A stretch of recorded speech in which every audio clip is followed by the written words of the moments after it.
review the COVID information. If Charlisa can share that screen for people.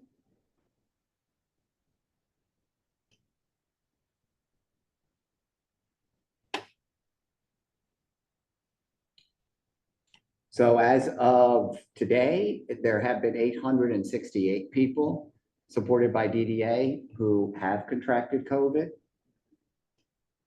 Of those, by placement type, scrolling down, there have been 27, a little more, 27 in host homes, 164 in intermediate care facilities, 201 in a natural home, 7 in an out-of-state placement, 65 in residential habilitation placements, and 400 in supported living. People who have been hospitalized due to COVID, unfortunately, scrolling down still, we did have one person hospitalized due to COVID, hospitalized and released. It was a person in a natural home who had not had a vaccine for quite some time. And as I've said, every time I go to Project Action, please make sure for people supported, for all of us actually, people should be talking with their doctor about what it means to be current with a COVID vaccine, because that may mean different things for different people. This person was not, and while the vaccine may not prevent us from getting COVID, it does prevent more serious outcomes for people. On a positive note, we have not had a COVID-related death since September of 2021. And so the total number of people supported by DDA who have been lost to COVID is 38. So today we have presentations by DDS regarding the referral process, informed choice. We're going to hear today from RSA, the Rehabilitation Services Administration, regarding referrals for vocational rehabilitation services, from DDA regarding the Developmental Disabilities Administration, regarding referrals for residential and day services, and from operations, also regarding the DDA referral process for residential and day services.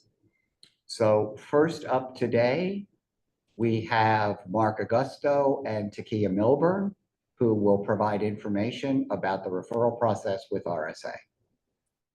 Thank you, Director Reese. Good afternoon, everyone. My name is Mark Augusto, and I oversee, I guess we'll wait for the PowerPoint. Give me a second.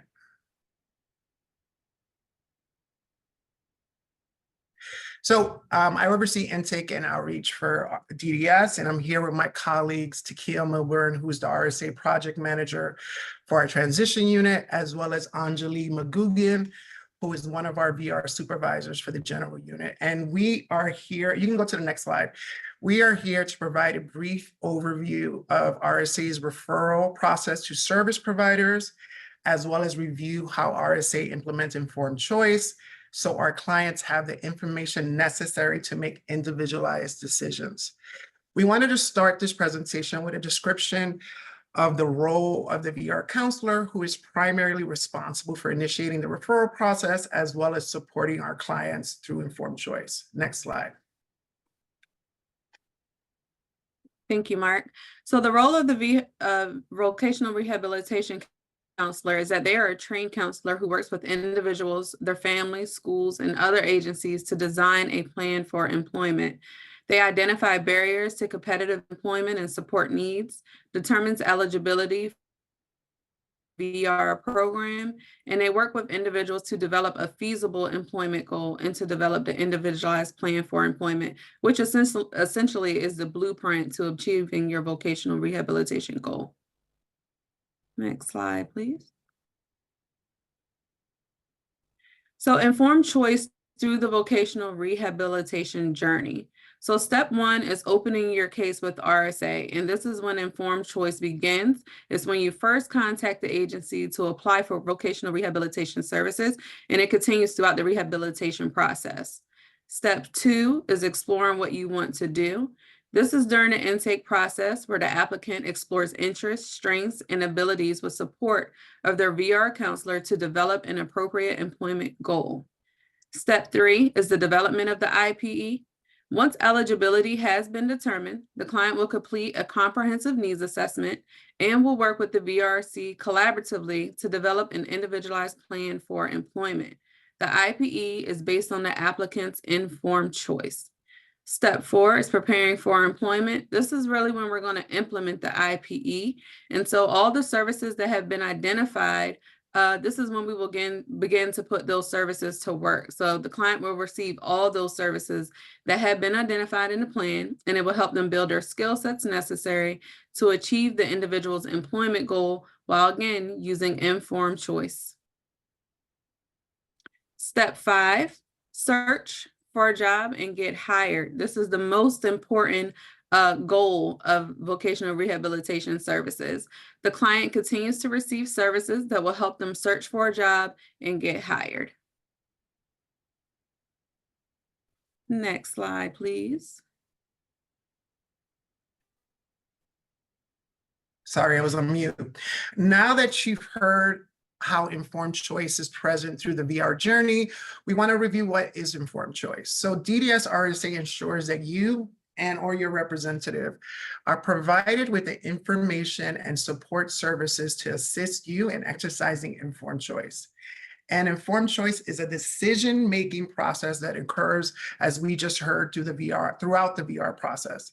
Together, you and your VR counselor will gather information to help you explore your options and provide information you need to make choices. Your counselor will use appropriate communication methods to inform you about the availability and opportunities to exercise informed choice. Next slide, please.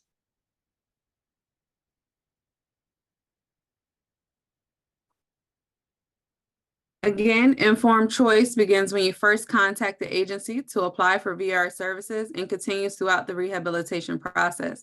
As an applicant or an individual eligible to receive VR services, you have the right to exercise informed choice in decisions related to the provision of VR services.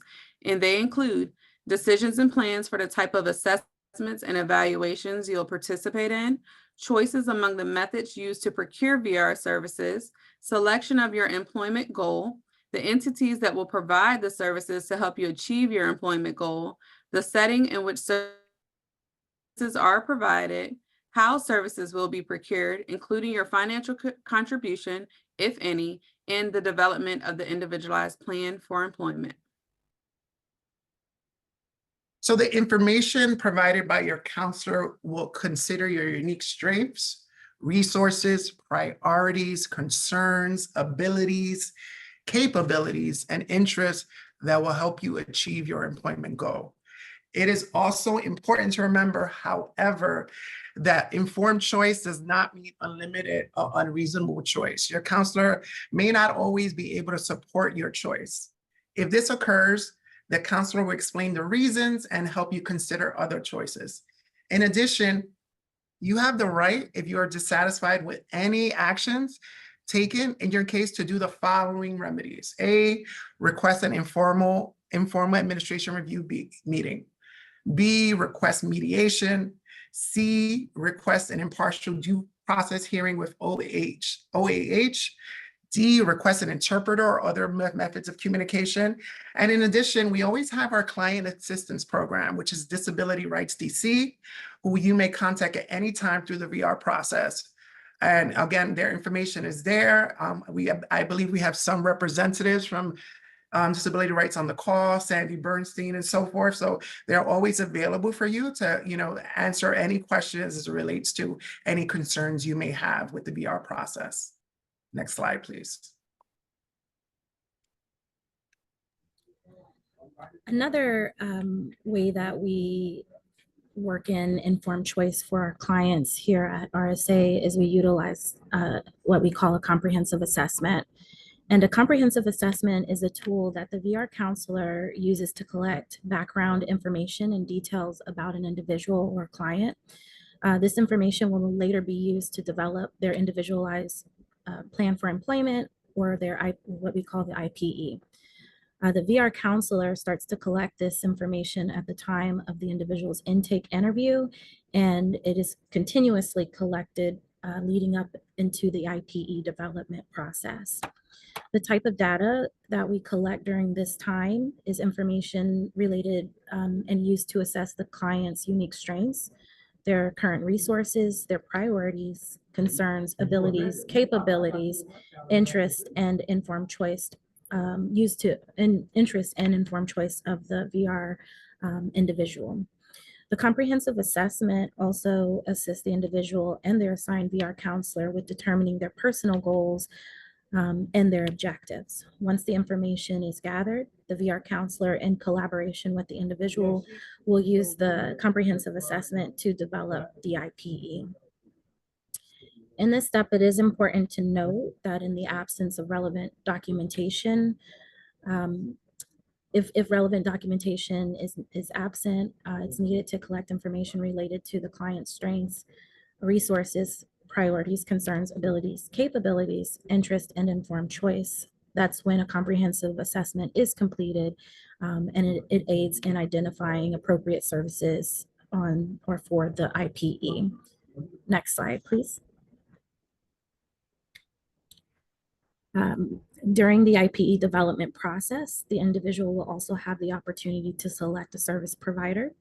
VR counselors have access to the RSA provider list available on the DDS website, and this is typically and is shared with clients. This allows clients to have informed choice when selecting their service provider.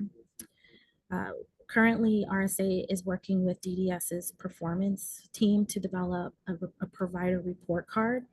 And this report card will contain pertinent information or data related to the provider's performance and service provision. Once the report card has been developed, the clients will have the opportunity to select providers using a comprehensive approach. And this will allow each individual to have a greater opportunity for utilizing their informed choice. Next slide. Once eligibility has been established, a VR counselor will work with you to create your IPE. This plan will be unique and tailored to your specific vocational rehabilitation needs. The development of your IPE allows you to exercise informed choice while making various decisions related to your goals. Key decisions required to complete your IPE include identifying your desired employment goal and/or the type of job you would like to obtain, specifying when you aim to achieve your vocational objective, determining measurable criteria for assessing your progress, identifying the services and service providers needed to achieve your vocational goal, and outlining your responsibilities as well as RSA's responsibilities in fulfilling your IPE, and determining the cost of the VR services and who will be responsible. And I just want to note with this slide that with services received from RSA, no one services or plans are alike. So it really is tailored toward the individual. So, oftentimes we have individuals who are referred to us from a friend or a family member or something of that nature. And you think that your plan will be identical to the services that are being received by a friend or family member. And that is not the case. And that is what is so unique about the Rehabilitation Service Administration, is that our services are geared toward you and the services you are looking to achieve. Next slide, please. Once your IPE has been developed, it must be signed by you and your RSA representative to become effective. If revisions are needed, your IPE can be modified at any time during the VR process with changes agreed upon by you and your VR counselor. Once agreed upon and signed, you will receive a copy of your IPE. Your IPE will be reviewed annually during face-to-face meetings with your VR counselor. This review assesses your progress towards meeting your vocational goals and determines if any revisions are necessary. If revisions are needed, your VR counselor will work with you to amend your IPE accordingly. Your IPE will remain a living document throughout the VR process, and you're encouraged by RSA to keep copies of your IPE until you have reached your vocational goal. And it's also important to note that you shouldn't just be speaking with your VR counselor annually. You should at least be speaking to them at least every 90 days while you're receiving services from us. Next slide, please.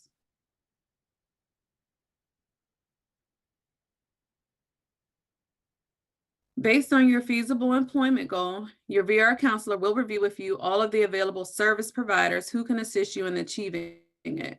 During this conversation, the VR counselor will provide pertinent information such as the location, specialty, and languages offered. Once a service provider is selected, the VR counselor will submit a completed referral that includes the authorization for services to the identified service provider.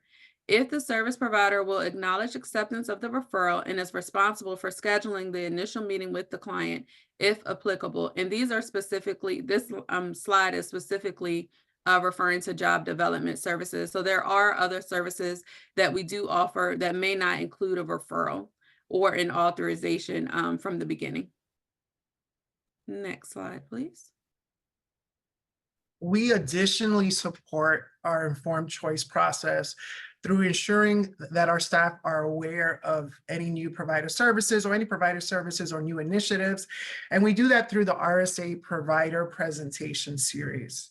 The RSA Provider Presentation Series is an opportunity for providers to highlight their programs and initiatives that support RSA clients in obtaining competitive and integrated employment. As part of this series, RSA offers and promotes this presentation to all staff, RSA staff, to really increase their information on provider services. We will be beginning our next cohort of the RSA Provider Presentation in late July, early August. So we'll be sending out notifications through our contract administrators about the provider presentation sign up. But if you have any additional questions about the RSA Provider Presentation Series, please feel free to contact me at mark.augusto@dc.gov. And we thank you for the opportunity to present. I'm not sure if we're taking questions now or later, but we will be here to answer any additional questions. Thank you.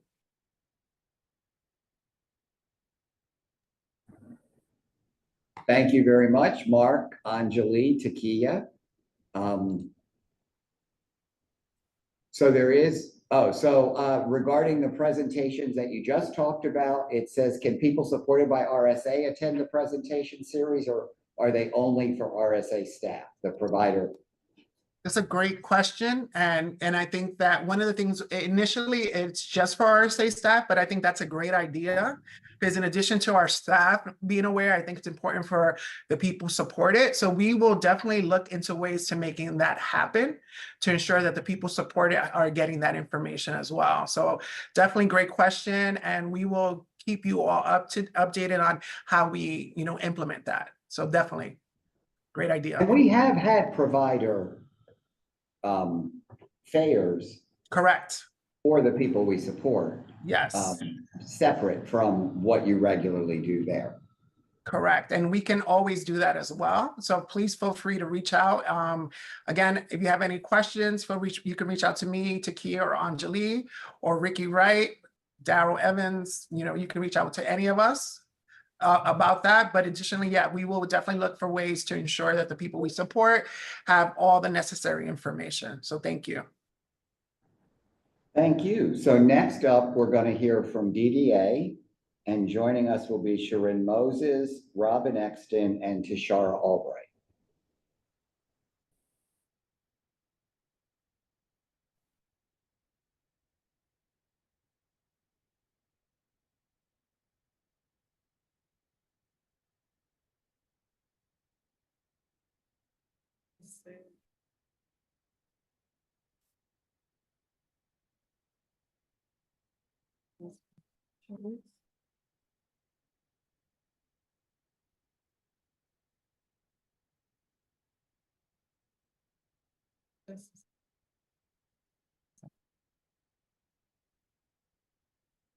Good afternoon. My name is Robin Exton, and I'm one of the program managers in DDA. Myself, Tashar Albright, and Sharon Moses will be discussing the DDA referral process for residential, day support services, supported employment, and RSA.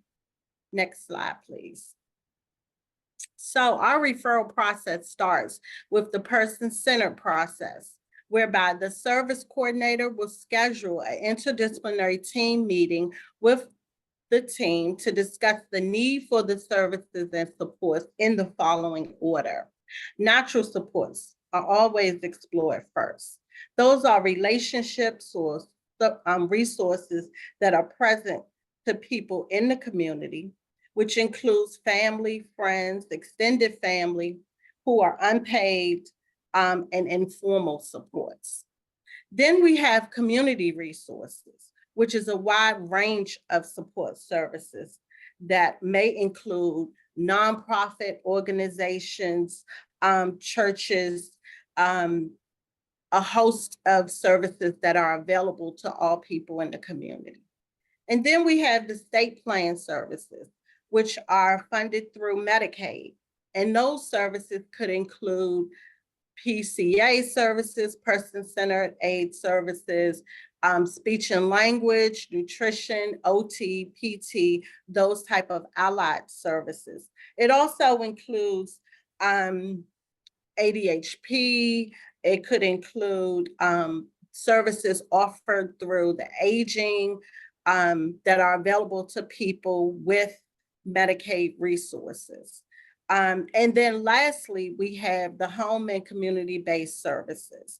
We have varied waivers that support people to live in the community, such as the IDD waiver, the IFS waiver, the EPD waiver. Next slide. So once services are identified by the team, which is inclusive of the person, of course, in the center, the service coordinator will submit a referral. And the referral is to document the person's desire to add or change the day or residential services. The purpose of the referral is also to share important information about the person with the potential providers. And it provides an opportunity for the provider to determine if they have the ability to support the person. Next slide, please. So there are two types of referrals. There's a regular referral, which is emailed to providers, and the providers have up to 5 days to submit a response. And then we have emergency referrals. The emergency referrals are emailed to the providers within 1 business day of submission, and the expectation is that the providers respond within 1 business day, whether or not they could accept the person or reject the referral and include the reasons why. Next slide, please. Hi, this is Sharon. I'm going to share with you what are the supporting documents we need for the referrals. First, the residential referrals, we need a referral face sheet, individual profile for a residential referral, current consent form, current ISP if applicable, and other assessments or clinical assessments if applicable. Day program referrals, same. We require face sheet, individual profile for specific to the day service, day referrals, and a consent, and current ISP, and a current assessment, if applicable.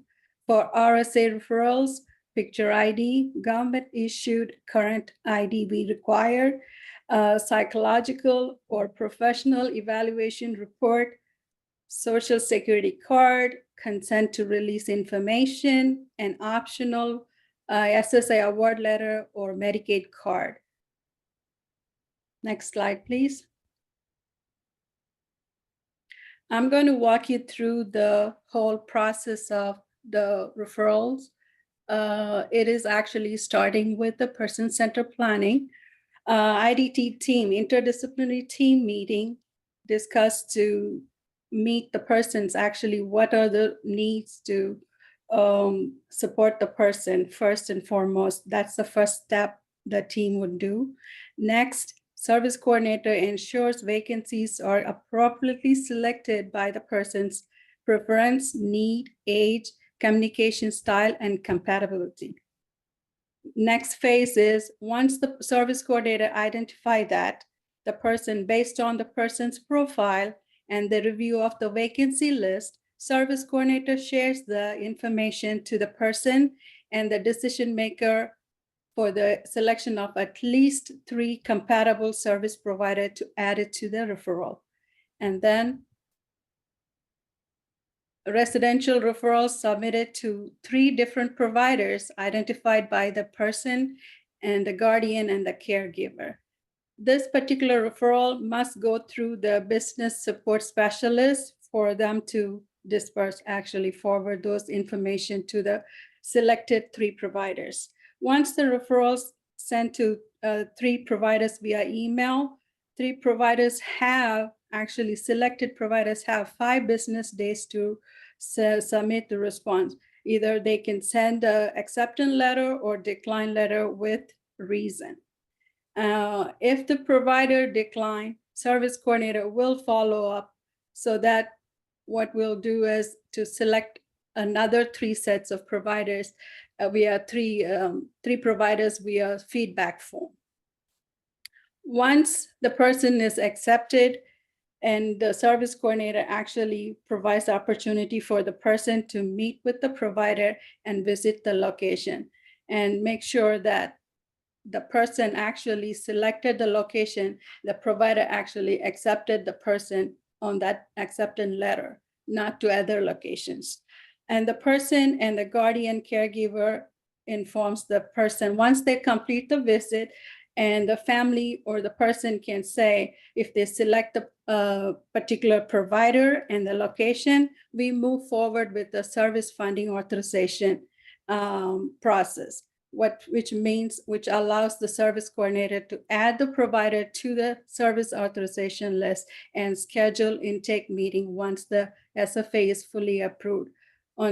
If the provider decline, we are again going to do the feedback form, but at the same token, if the person did not select, the committee or the team members did not select any providers, the person and the IDT team must explore all appropriate vacancies. At last result, if no vacancy is appropriate for the person, the team may consider for new development, which is required the approval of executive management approval. And if it is a new development, the person must select the provider with a human care agreement. Provider can be selected from the DDS website list of residential providers. And the team may not select the provider on the sanction list for new development.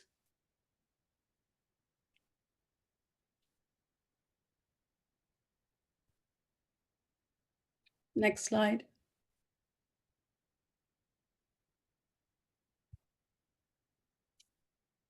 Could we go back, forward to the next slide? I'm sorry. Sorry. Okay, thank you. Okay, so I'm going to pick up for the, I'm sorry, hold on, let me get the feedback.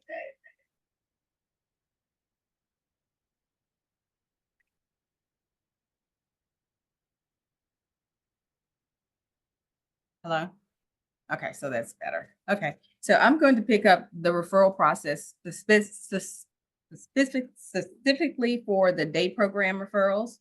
And so as highlighted by my colleagues, the residential referral, like the residential referral, the day program referrals also includes the starting process with the service coordinator doing the person-centered planning with the team to identify that the person needs the day supports. The team should discuss the most appropriate day program service for the person as outlined in the DDA Employment First, which does include also if there's the need for the RSA referral for employment services. The next step would be for the day program service providers website for them to utilize the day providers website list, and it will be shared with the person and the caregivers, the guardian and the caregiver by the service coordinator. Now, this does not prevent the person from, utilizing other options of identifying a provider as word of mouth, as well as them also, visiting the website, the provider's website themselves. So we also encourage the person and the support team to visit at least 3 day program service providers prior to submitting the referral to the business support specialist. So that's the process for the day program referrals. And so we do encourage that the day providers generally do allow for site visits. And so the service coordinator is able to also help and facilitate the site visits as well if the person in the team needs that assistance. Lastly, the referral process for other services that may not include us having a referral form, but they do include us to have the informed consent in which it allows them the freedom of choice, that we ask them to utilize the DDS website that lists our providers for clinical services and other services supports like in-home support and companion and clinical service as nutrition, PT, OT, behavior supports, and just to name a few. Next slide, please.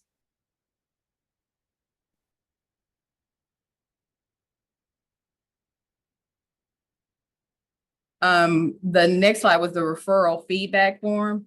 So we had mentioned that if the person is in the process, I think it's number 7 on the slide. I'm sorry, I went out of order.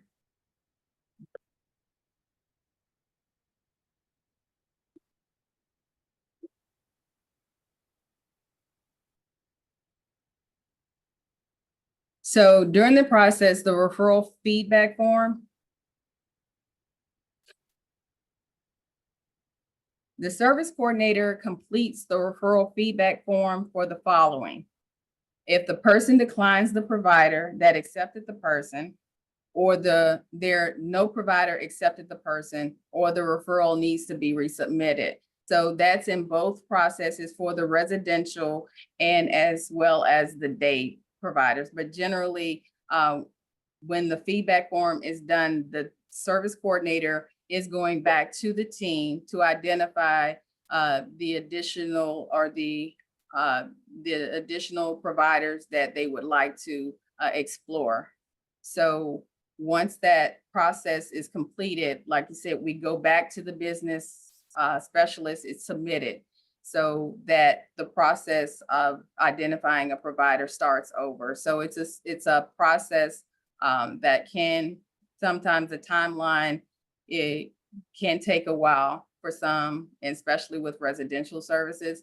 So like I said, this is a cycle that doesn't necessarily end until the person selects a provider in which they want to provide the services. So at this time, this is the end of our presentation. So if you have any questions, you can put them in the chat. We do have 2 questions in the chat, a question and a comment perhaps, but the first question, who makes the decision about which selected 3 providers will receive the referral? And if not, we have following us. Wait a minute, do you not Business hear me? Specialist Operations Unit. Can you not hear me? We can hear you, Andy. Yeah, we can hear you. Tashara, can you hear me? Okay, so Right, whoa, who makes the Tashara. decision about which selected 3 providers will receive the referrals? On what basis are these providers determined? So for the referrals, I can't hear you. They said I can't hear you. We can hear you. You can hear me? Well, 6 times when you have both, so we don't need both of you having sound on, but one of you, yes, but we can Okay, hear I you. can't hear you now. Are you and Robin in the same room? Are you and Robin in the same room with 2 devices?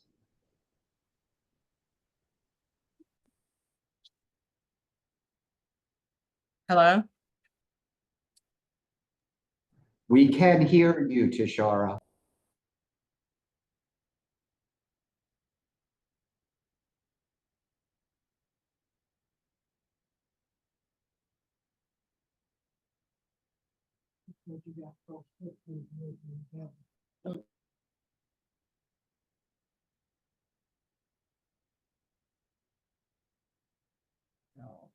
It's not the mute.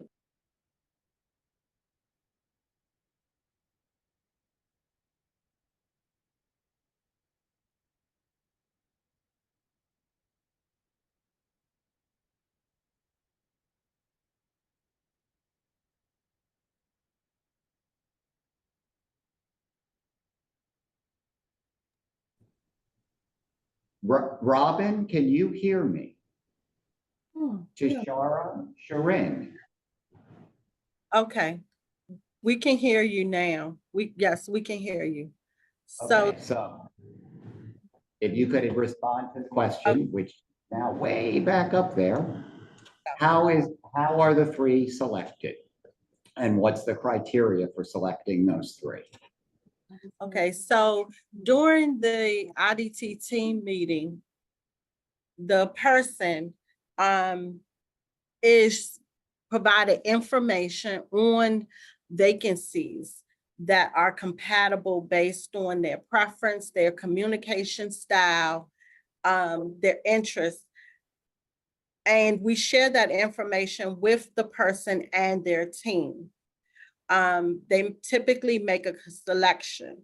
At some instances, they may already have a provider in mind, and they may come to us and let us know who the provider is, and we verify through our vacancy list if they have approved vacancies. So it's a very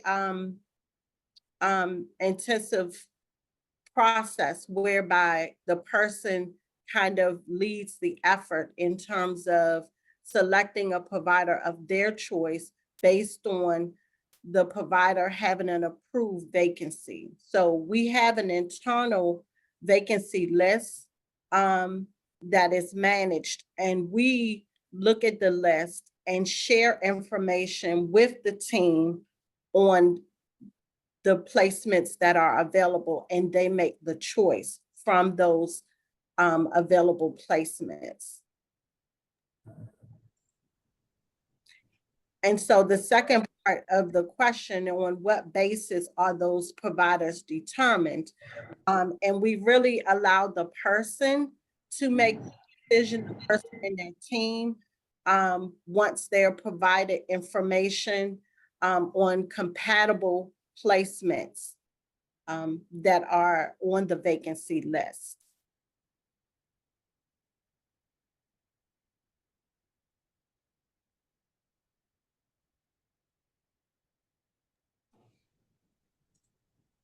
And so next, if you could answer the same question regarding day services, Robin? Okay, so for day services, again, we let the person decide. It's a freedom of choice.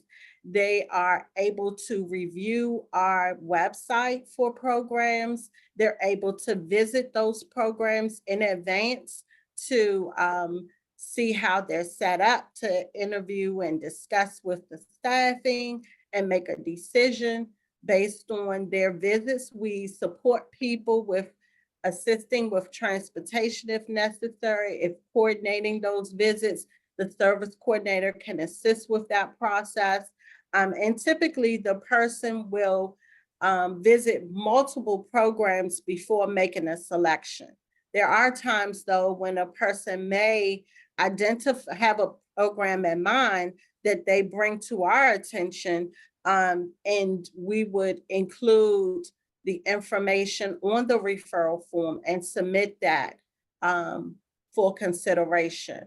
But we allow the person the opportunity, the person and their team, to make that selection.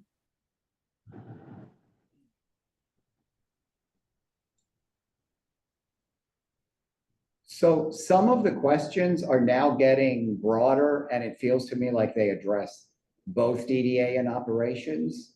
So I'm thinking that we'll get back to the questions, but as long as Robin, Tashar, and Sharon stay around, we're going to move on now to operations, do their presentation, and then we can get at there are still two other questions here that are more provider specific and I think are more related to operations.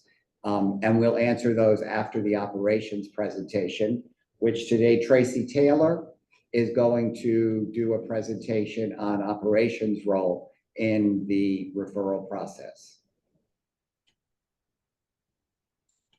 I'm sorry, Tracy or Anna is going to do this presentation for Tracy. Good afternoon, everyone.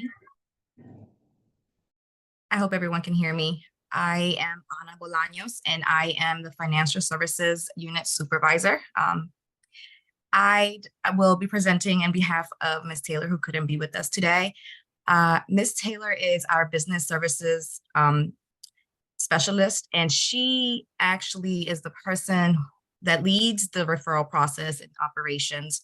However, I will give you a little feedback on how we come into the mix of everything. As you all have heard from DDA, a lot of the processes that they take and they do on their side, we are more so, the middleman between the service coordinators and the providers, ensuring that we expedite the process and that everything is running smoothly. And so we track and monitor each referral that comes through.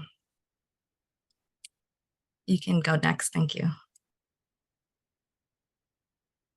So just to give you a little, just show you a little glimpse of how we track this.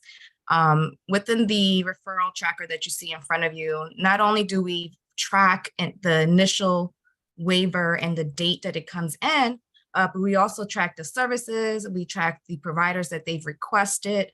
And when I say they, I'm sorry, the persons that we're serving select each of their own providers, and then that comes to us. When that comes to us, we then make sure that we send out a request along with profile of the person to the providers that have been selected for review. And as you can see in front of you here, we monitor the day that us operations sends it to provider. We most definitely also track when the provider responds back to us. And so that way we can make sure that things are moving as fast as possible. And so if you can go on to our next slide here, just to get a little bit more in depth of how that's used. So the tracker obviously gives us the insight for everyone internally to be able to see where the status of each referral stands. But the steps that we take is that the service coordinator, the DDA unit, their administrators come into this tracker, they put the person's name, the date that they're asking the request for, and as much information as the type of service, whether it's an emergency or non-emergency, so that we can prioritize and make sure that everything is in place for everyone on a timely manner. And so what we do is, as DDA earlier mentioned, right, that we also come and do checks and balances and ensure that the referral cover sheets are present, the person's profile is present, and most importantly, the consent form, so that providers can review individually and see and hopefully consider the person that we're referring to them. Next page, please.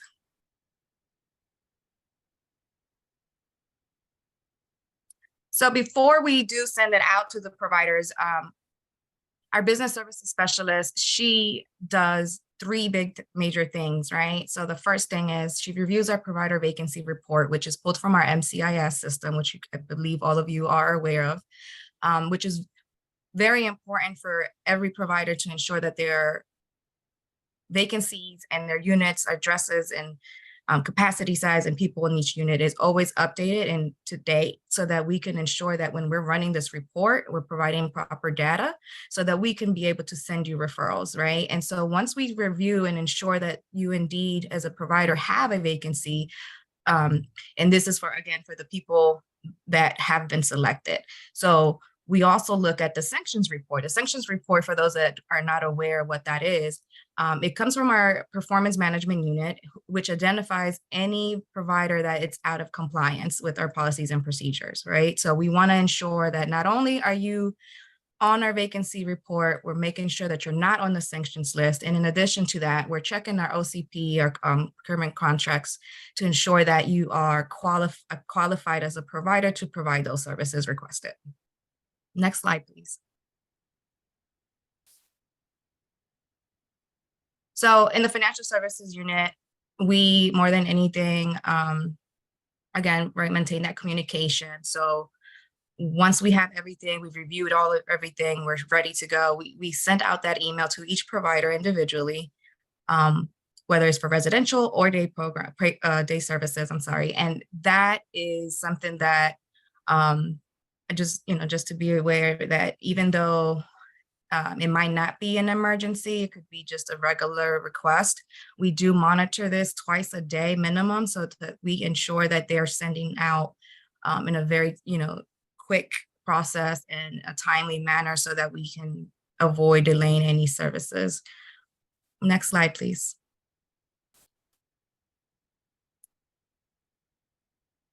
So I'm not going to go too much into this because I think our DDA colleagues here have done a tremendous job in sharing how this process works. But in consideration of the people requesting the service, the providers, is very important that they respond back in a timely manner. Emergencies, I believe everyone is aware, within 24 hours, and the non-emergencies within 1 to 3 business days. If we're sending this out and we're not getting a response from you all in a timely manner, it's very possible that if we selected 3 providers and only 2 responded, and if it's been an emergency specifically, it's very possible that you may not be selected, even if you submit a response, if it's not in a timely manner. Next slide, please. So upon receipt of the response of each provider, whether they have accepted this person that's requesting the services or denied, we do require that a denial, it provides detailed explanation as to why the person is being denied for services. And we monitor very closely to ensuring that the service coordinators are aware of the response as soon as it comes in, so that we can ensure that the next process happens. Next slide, please.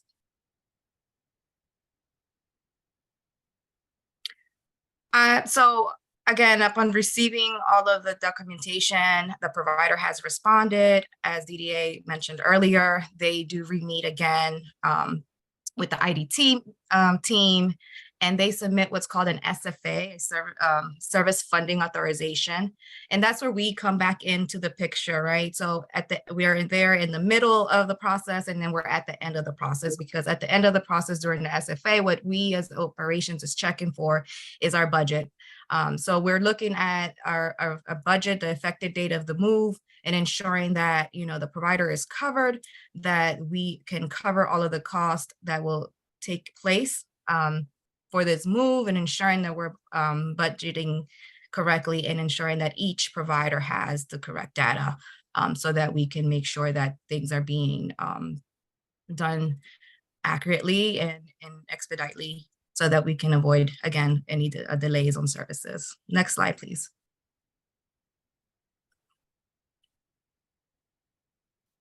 So when we're reviewing the SFA, and I want to touch base on this just a little bit, because not only do we check, proof of all costs for the move or the service that you're going to offer, but we also, especially for residential moves, we require a lease. And when I say a copy of a lease, it's very important that it's current.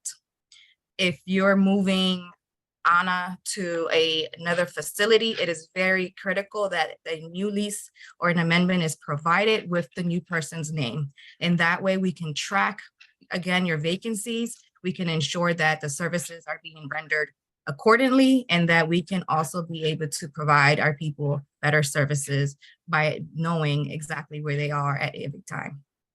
Next slide, please.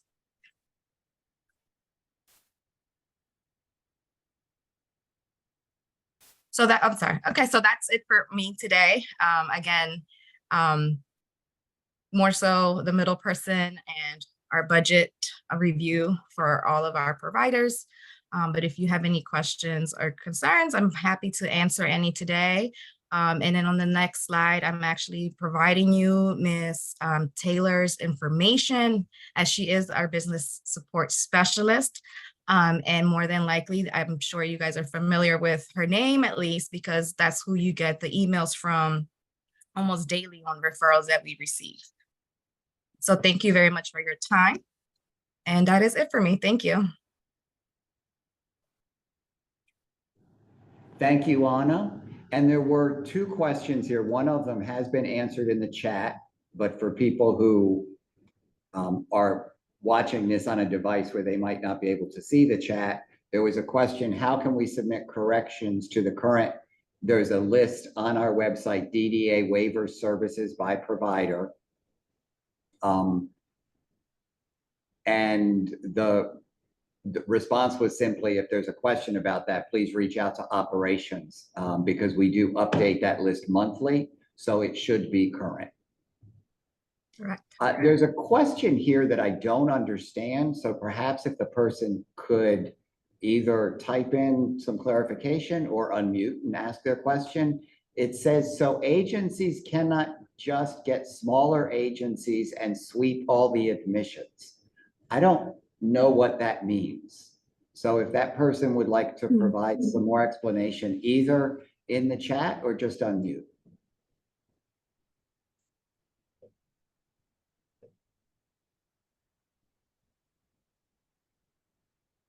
Okay, while we wait for that clarification, there's a question that just came in.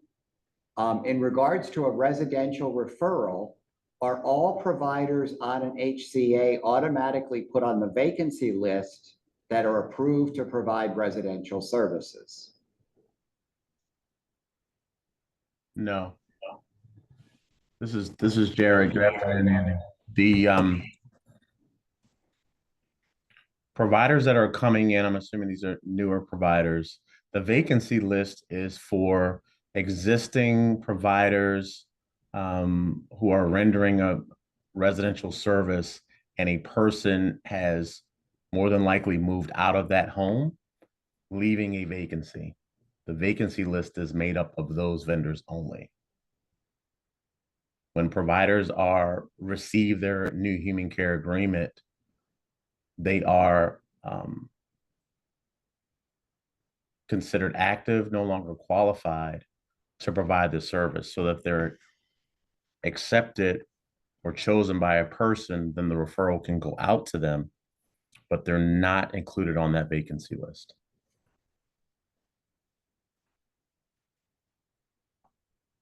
Thank you. So Antoinette has added to the response regarding our current list of providers and the services they provide, saying that operations will review all approved services against DC PDMS. That's a report that the district receives from our vendor through Medicaid that authorizes those providers. And I do not know the name of the PDMS. It used to be Delmarva. So when a provider is approved through Medicaid, then those services, no matter what those services are, they go onto that list from that vendor.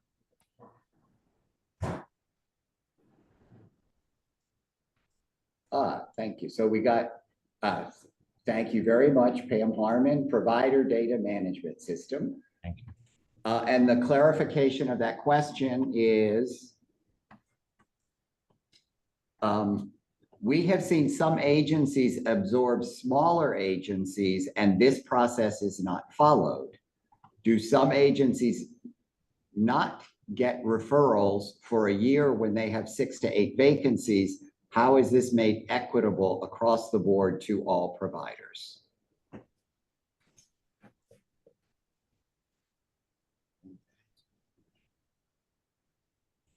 So if I may, I think that goes back to, as a provider, ensuring that you're updating the system in MCIS. Units that are sitting for too long, it could vary for many different reasons. And more than likely it's because someone moved out, or a provider, may have denied that service, and so a unit is vacant. But in order to ensure that your vacancies are being reviewed, it's very critical that you're updating MCIS and making sure that everything is listed accurately. The challenge here, there were 2 questions embedded Sure. in one question, and Anna answered the second question. The first question of, we've seen agencies absorb smaller agencies. We've seen agencies combine. We've seen large agencies where they've bought the assets of a smaller agency. In any instance where that becomes a new agency, so that like if agency A is a large agency, agency B is a small agency, and they buy the assets of agency B, all of the people supported by agency B now have a choice, and they're all informed of that choice. So the same process is followed there. Now, what often happens is the provider that has purchased the smaller agency has also acquired all the staff, has acquired the property. And so the people, most often as a practical matter, are probably choosing to remain in the same location, getting supports from the same staff. But anytime we have an instance where one agency purchases another agency, it is now a new agency. And therefore, in that circumstance, the people who were supported by the agency that got purchased are afforded the opportunity of choosing their provider, of deciding to either remain with the same provider, or we'd go through the whole process, of them having the selection to move on. If I could add something to that, just a comment from service coordination perspective, even when that happens, as Director Reese indicated, we definitely schedule meetings with the person and their team to discuss when those transitions occur. The person always have the ability to choose whether or not they want to select another provider or stay with the other provider. They always have informed choice, and we always provide an opportunity for them to make a selection, whether or not they want to continue to remain with the provider or switch with another provider. We always provide that opportunity for the person and their teams. Is there a timeline for the SFA process to be approved? I'm asking because at times, after a person has selected a provider to the time that we have an intake meeting and eventually a prior authorization, it can take up to a month or more.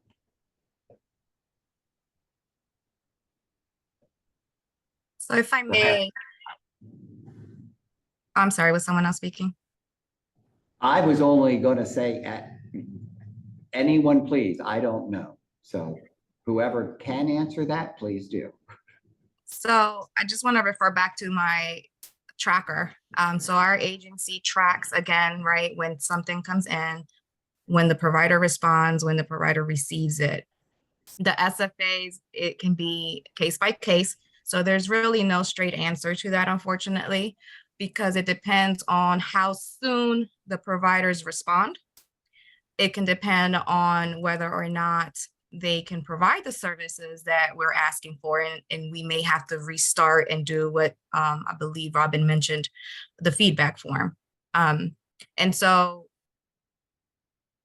if something has taken longer than, 7 business days, for example, and there's always a reason why. And so if any questions ever arise, we track everything, we monitor everything, and it could just be very well that, we didn't get a response timely from a provider, or that they denied the person.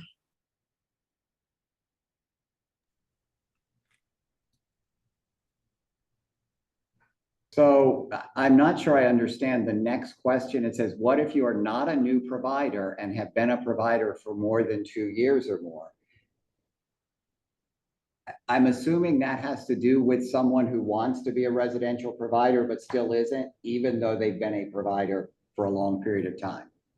I assume, but Lucy B, if you can unmute and clarify what your question is responding to.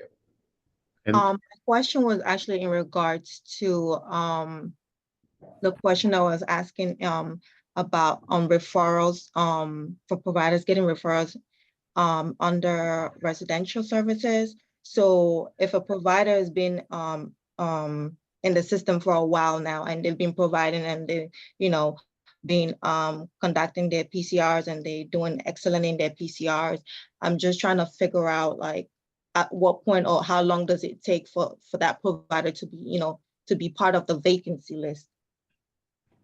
yeah, I think there's an assumption, and I'm not saying this of you.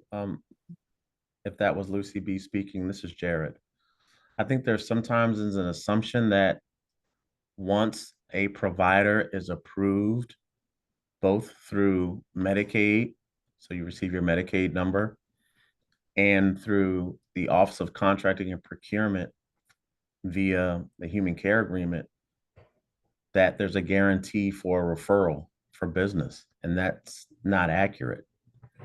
So there can be times when there are more providers who are approved by Medicaid and Office of Contracting and Procurement than we have people who need residential placements.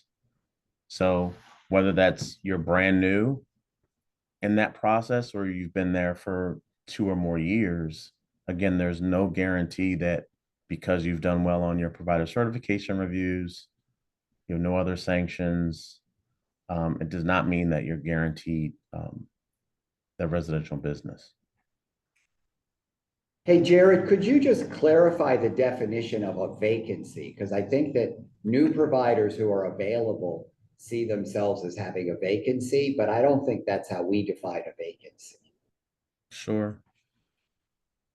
New providers wouldn't have a vacancy because unless they've gotten a referral, they should not have a lease on any type of home that they're renting out, number one. So they couldn't have a vacancy.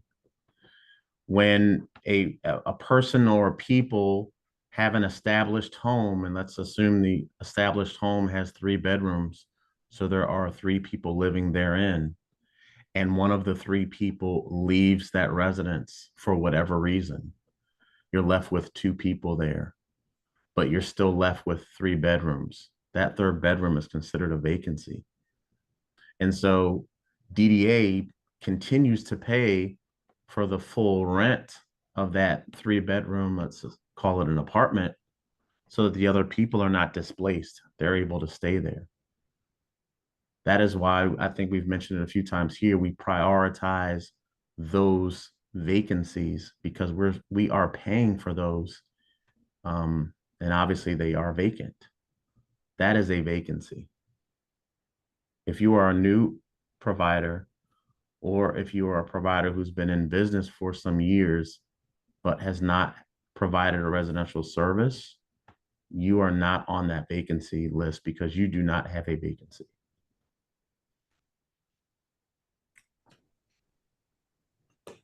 Thank you. Back to the SFA, because it looks like someone else has chimed back in with the SFA timeline question was for after the provider was selected and responded. That is from the time that service coordinator initiates the process to approval.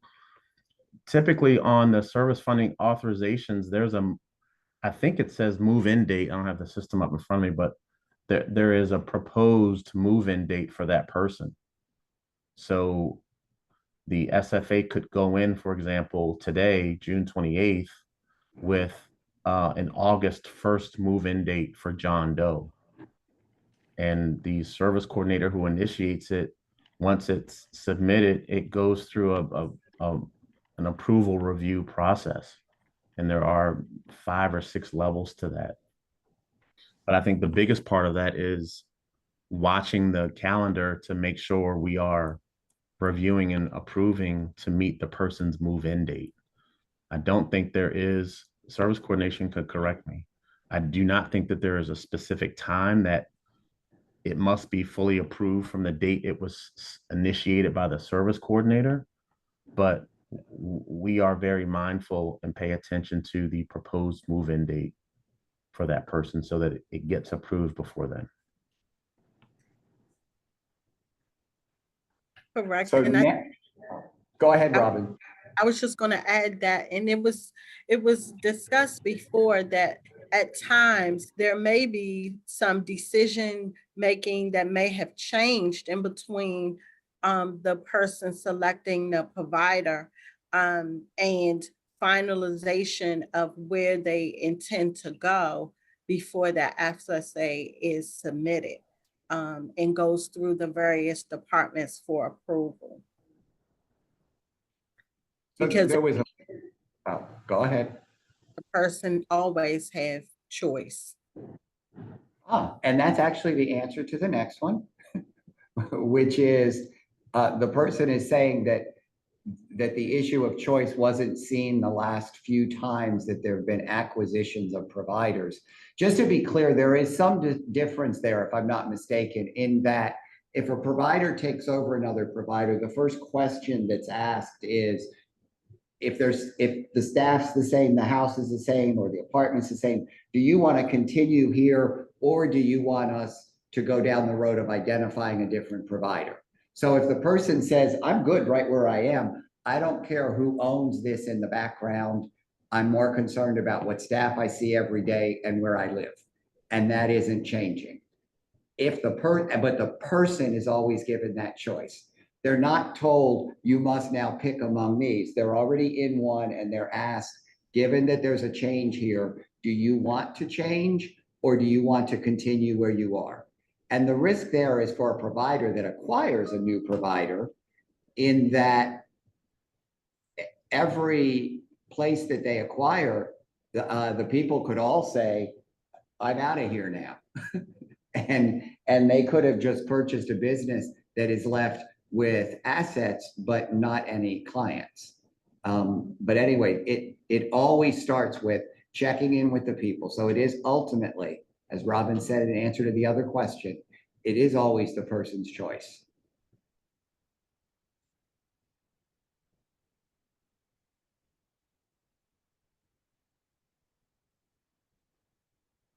No. I just want to, someone did ask, and I didn't provide our agenda was sent out for people who logged into the meeting. I didn't say it at the beginning of the meeting, but our last agenda item isn't a brief update regarding the DDS budget. So I am staying aware of the time, but also wanting to make sure that we respond to all questions. Thank you for the explanation about vacancies. Would it be beneficial or advantageous for newer providers to acquire housing paying out of pocket in order to be listed as having a vacancy? Just to be clear, that is not a vacancy. Or do the providers need to have been previously providing services to be listed as having a vacancy? A vacancy is where you have a 2-bedroom apartment, you were supporting 2 people in that apartment and one of them has moved out. Now you have that apartment still, but there's a vacancy in the apartment. And in supported living currently, we have 60 of those.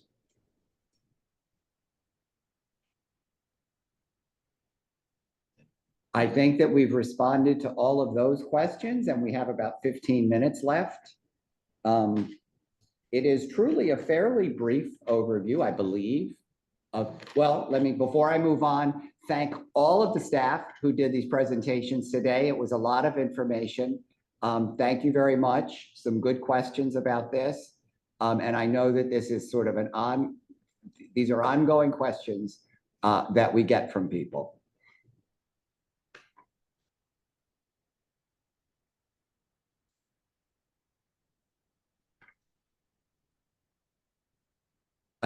So there's a question here about, are vacancies shared with all providers? I don't know what that means. Our vacancy list is not, I don't believe is shared with all providers, no.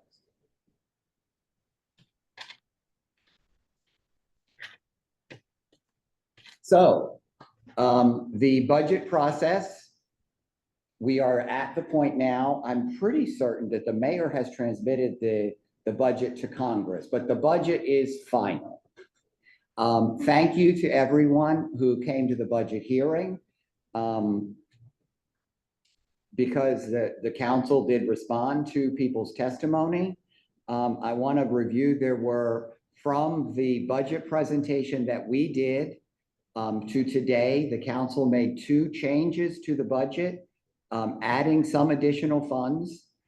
And it's really important to be aware that those additions, those changes are 2 different kinds. So 2 reductions that were included in our proposed budget included a reduction, as people may recall, of funds that were available for clothing allowance for people in residential supports, and administrative costs related to reimbursement for residential expenses for providers who do residential supports.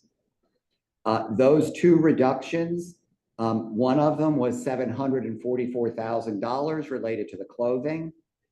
And then the other was $1,464,349.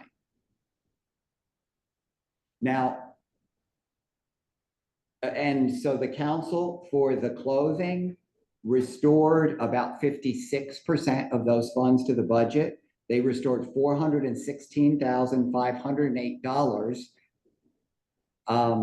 The good news in that is that they restored this to DDS's continuing budget, which means that's included in our budget. When we start our budget process for FY26, those funds are in our budget. They're in the continuing budget. And people may recall, we got to the position of having to make this very difficult decision because when the personal needs allowance increase was added to our budget, it was done as a one-time only matter. And so we had to identify how we could continue the personal needs allowance, even though it was not in the continuing budget. And the way that we made that part of the continuing budget was to remove funds from another area. So we have gotten an addition of $416,508 to our continuing service budget.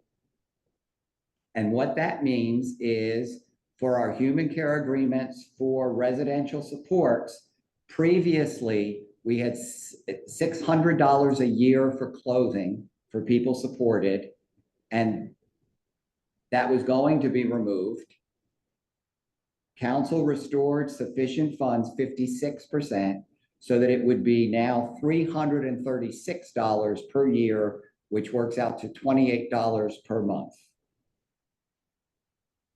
On the issue of the administrative costs for the residential providers, for the human care agreement portion of the residential service, the total cost for the year for those administrative costs in our FY24 budget was $2,928,698. The proposal for savings in FY25 was to reduce that by 50%, which meant that it would have been about $1.4 million.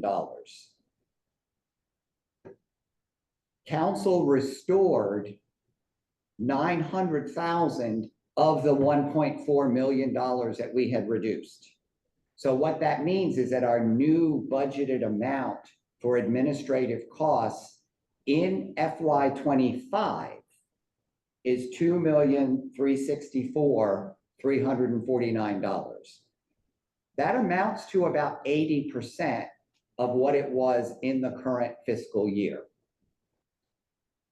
Now, the challenge here is council did not restore this to our ongoing budget.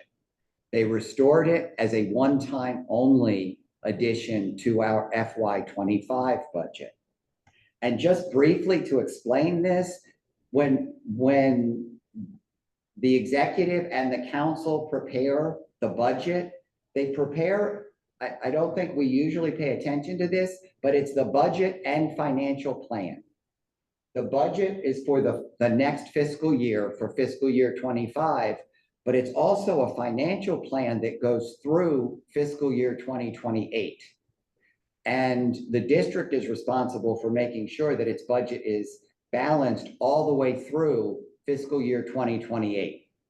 And so some enhancements to our budget, the executive or the council or both can't figure out how to include it as an ongoing amount. And so they do it one time only to defer the difficult question of how are we going to include this in our ongoing budget to a later date. And so for the human care agreements for our providers, what's going to be really challenging, if we have a provider, for example, who is renewing their human care agreement and they're in their base year coming up in fiscal year 2025. For the line on the budget regarding the administrative costs, and to be clear, those administrative costs are the administrative costs are negotiated with each provider. It is not a static amount for all providers.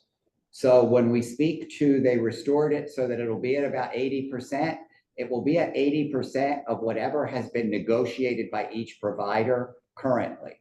So it may be, there may be some differences between providers about what their administrative costs are and what they get paid for administrative costs. So the challenge, as I said, is that was one time only. Our continuing budget includes 1.4 million total for the providers for administrative costs, which works out to about 50% of what we currently are paying providers for administrative costs. In FY 25 only, council restored about 65% of the reduction, which results in an overall total of 80%. And so this may look a little confusing, but what it means is as OCP is issuing new agreements, the base year would show we have funding in FY 25 for that admin cost to be at about 80% of what it is now. The subsequent option years, based on what is in the current financial plan and continuing budget, would be at 50%. And so if additional funds are not restored to the budget in the continuing budget, then it would be reduced in FY 26 to the 50%. So that was a long explanation for what I thought was a simple, brief description of the budget as it relates to where we are with the final budget as passed by council. No, there is no slideshow for these numbers. It is, sorry.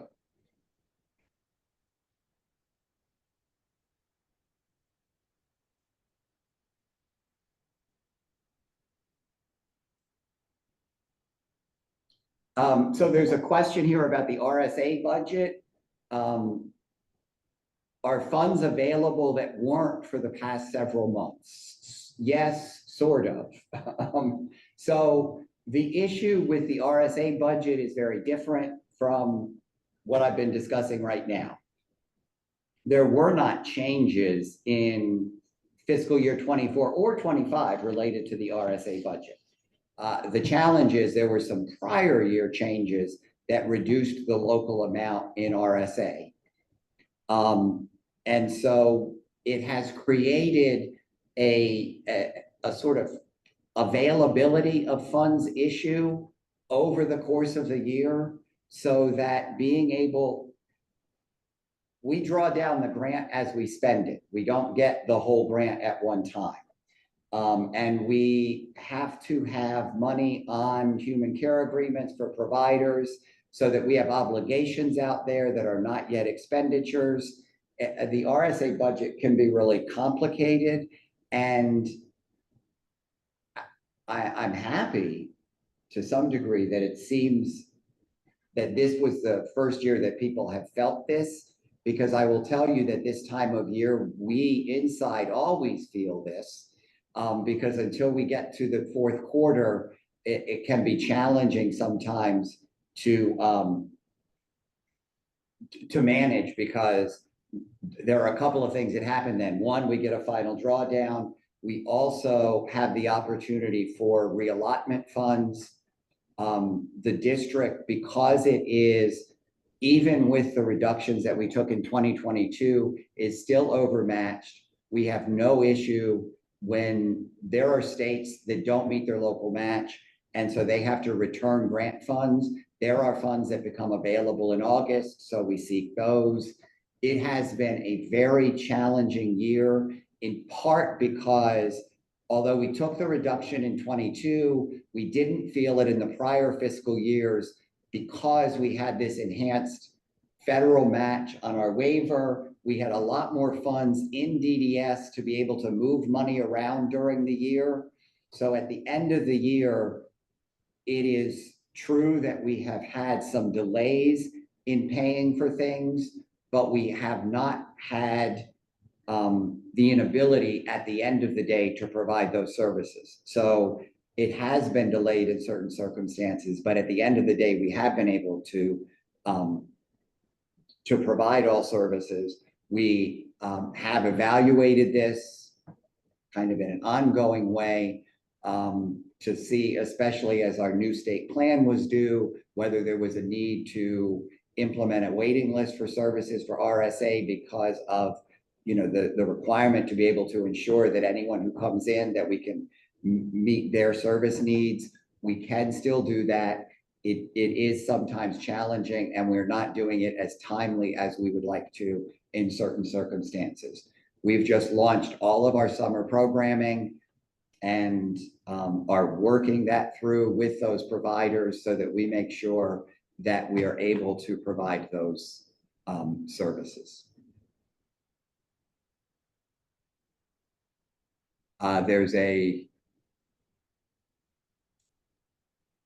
This is from the council member's office. Thank you to everyone who testified at and submitted testimony for the council budget hearings.